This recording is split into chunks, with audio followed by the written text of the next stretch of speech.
அன்பார்ந்த எனதருமை யூடியூப் நேயர்களுக்கு வணக்கம்.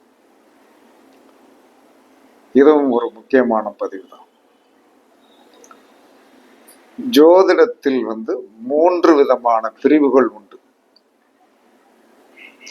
3 விதமான பிரிவுகள். என்னென்ன பிரிவு? மேச வீதி, சூரிய வீதி, குரு வீதி. இந்த 3 வீதிகள் உண்டு.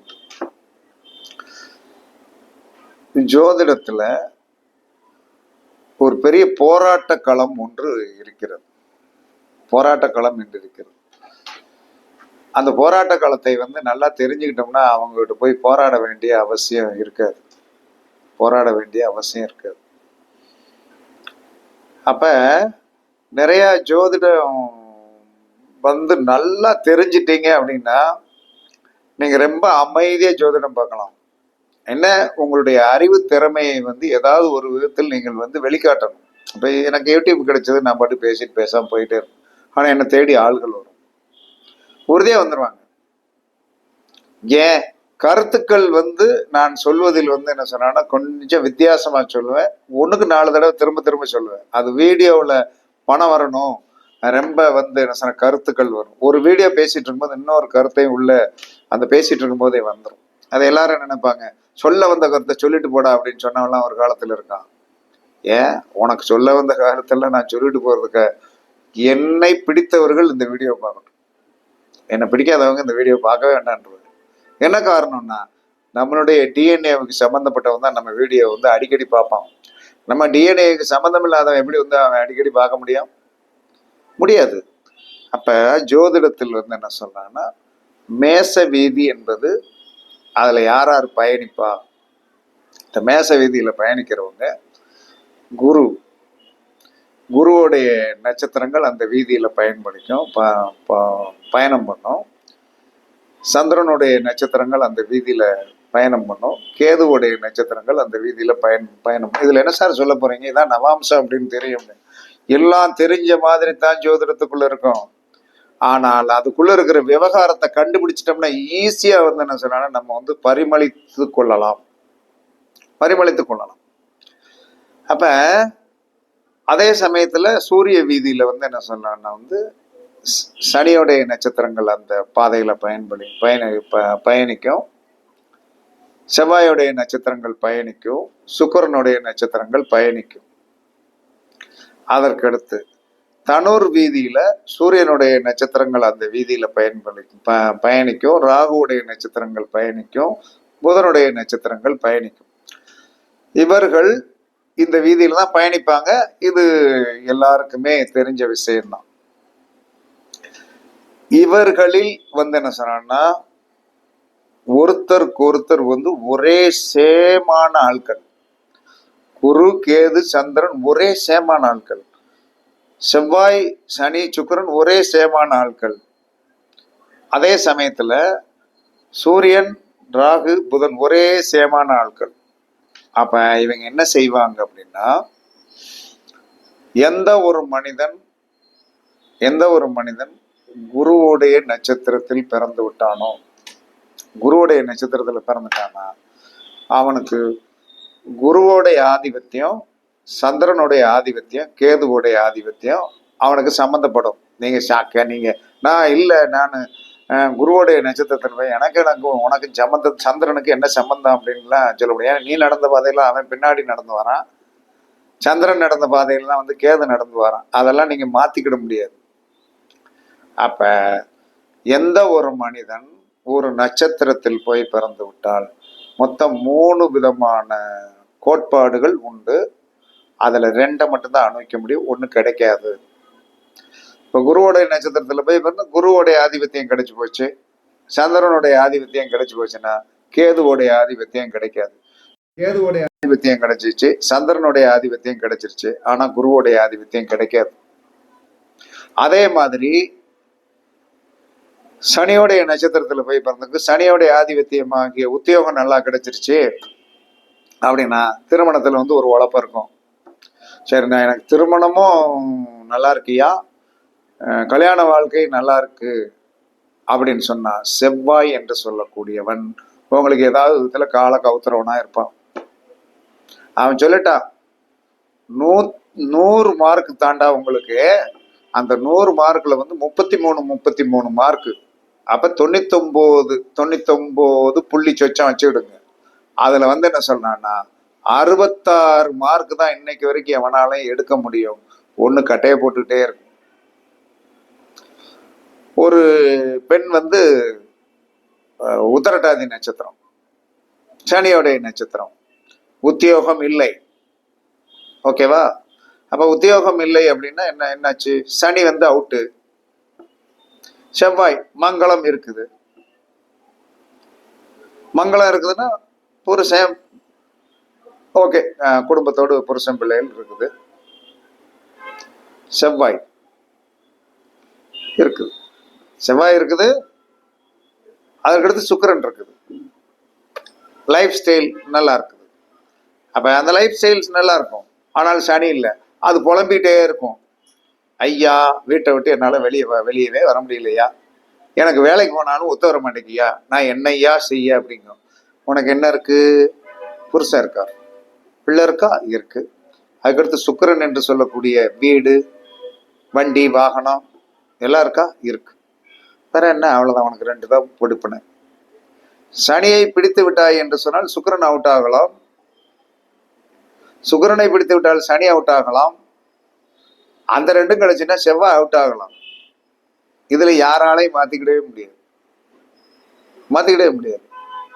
இதுதான் விதி. இதுல வந்து இருக்கும், ஆனால் 100% வந்து திருப்தி இருக்காது, இல்லாமல் இருக்காது. 100% திருப்தி இருக்காது. அதே மாதிரி சூரியனுடைய நட்சத்திரத்துல போய் பிறந்துட்டீங்கன்னா, நல்ல அதிகார பவருக்கு போயிட்டீங்க அப்படின்னா போகத்தை அனுபவிக்க விட மாட்டான். ராகுனா போகம், புதன் அப்படின்னா கல்வி, நட்பு, ஏமாற்றப்படுதல், இத்தனை வந்துடும். புதன் நல்லா இருக்குது, எனக்கு புதன் நல்லா கல்வி நல்லா படிச்சேன், நல்ல உத்தியோகத்துக்கு போயிட்டோம்னா போகத்தை தீட்டிடுவான். என்னதான் இருந்தாலும் உனக்கு வந்து என்ன சொன்னா கட்டில அவுட்டு. இன்னைக்கு பெரிய பெரிய பதவியில் இருக்கின்ற விவிஐபி என்று சொல்லக்கூடிய கலெக்டர்ஸ் பிளஸ் எஸ்பி, டிஎஸ்பி, இவங்களுடைய வாழ்க்கையில எல்லாம் பாருங்க, ஏன்னா அதிகார பவர். அப்ப அந்த அதிகார பவர் அப்படின்னு சொல்லி வரும்போது அவங்க சூரியனுடைய ஆதிபத்தியத்துல போயாச்சுன்னா வந்து என்ன சொன்னா புதன் அவர்களுக்கு கட்டுப்பாட்டுக்கு வந்து என்ன சொன்னா நிறைய பேர் வந்துடுவாங்க. ஆனா ராகுவோடைய ஆதிபத்தியத்தை கொடுக்க மாட்டான்.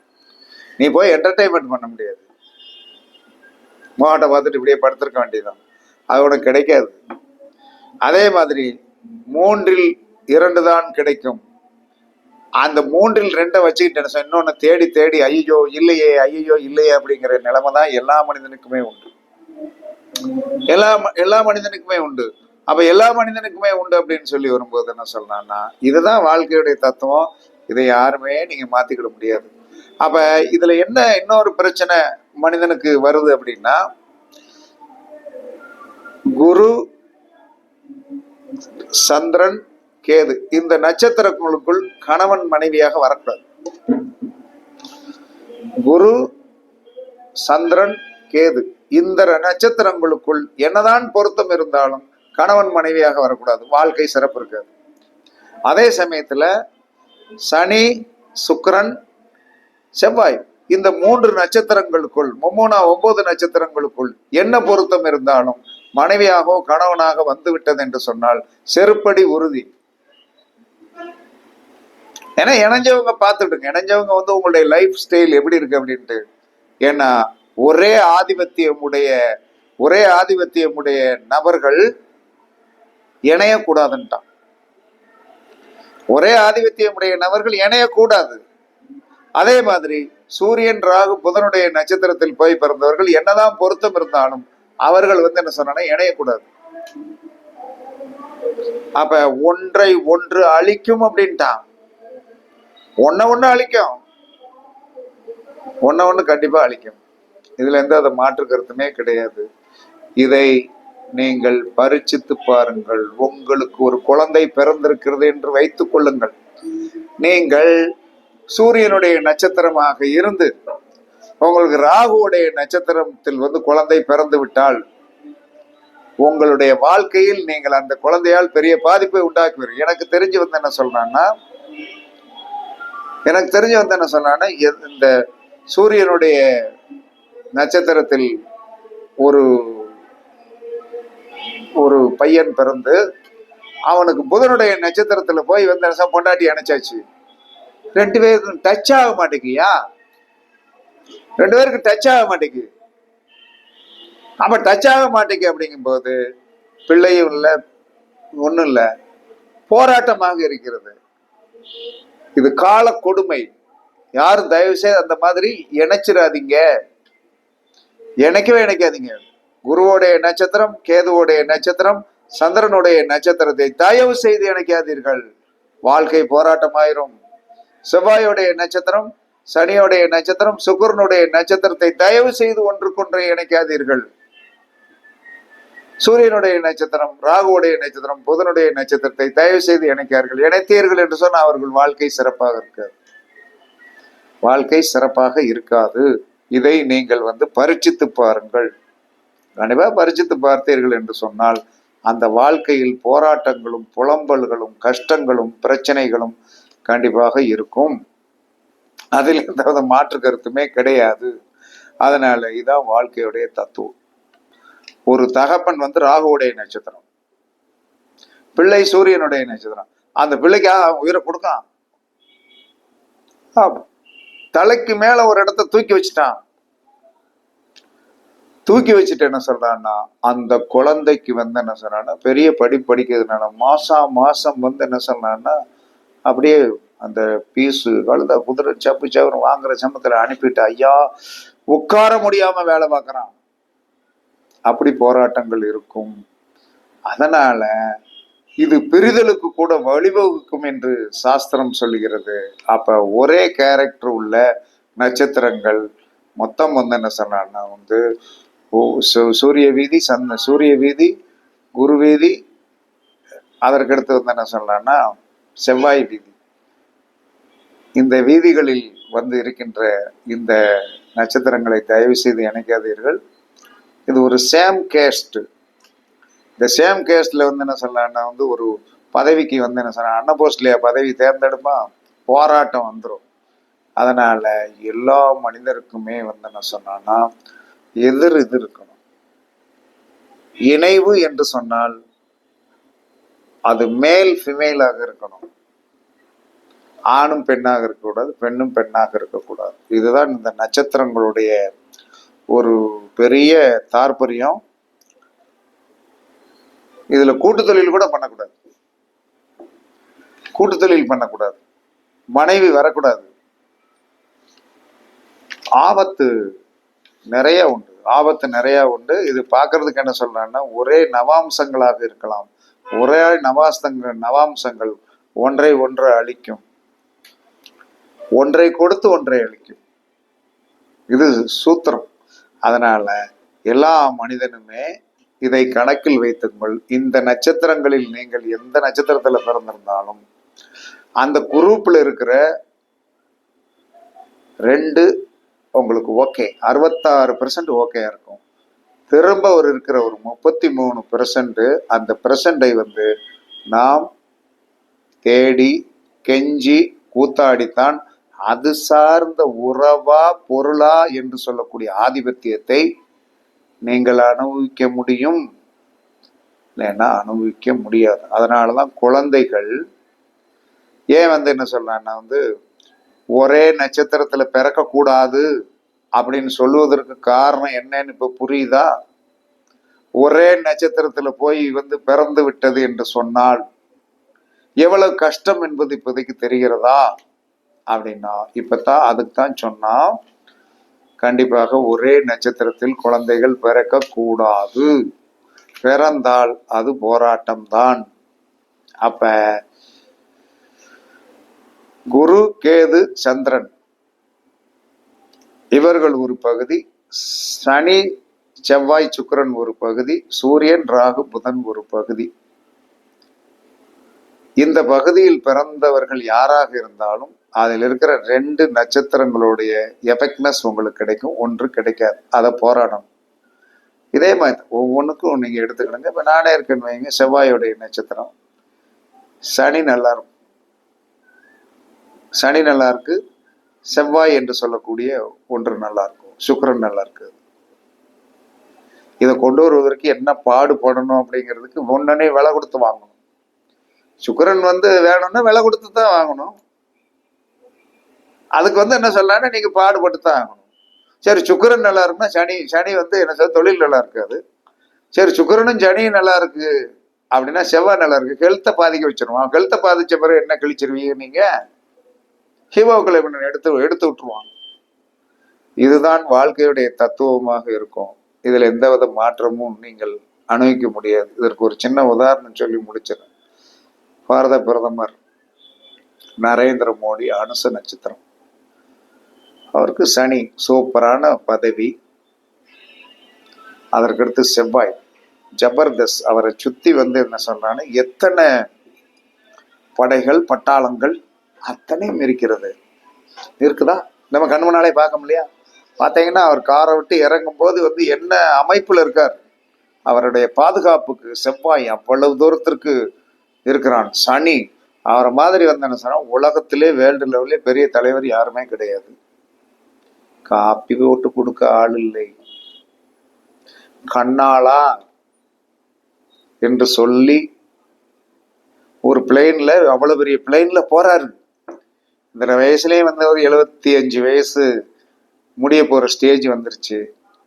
அவரும் வெளிநாட்டுக்கு போகும்போது அந்த பிளெயின்ல அந்த அம்மா என்ன சொன்னோம், கூட ஏறி போச்சுன்னா எவ்வளவு நல்லா இருக்கும். இறைவன் கொடுத்தானா? கொடுக்கலை.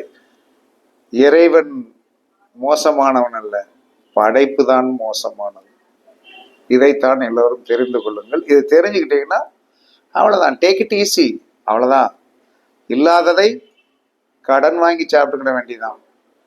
அதுதான் இறைவன் எதையுமே பாவம் புண்ணியம் என்பதை சில விஷயங்களை அவன் சொல்லவே இல்லை.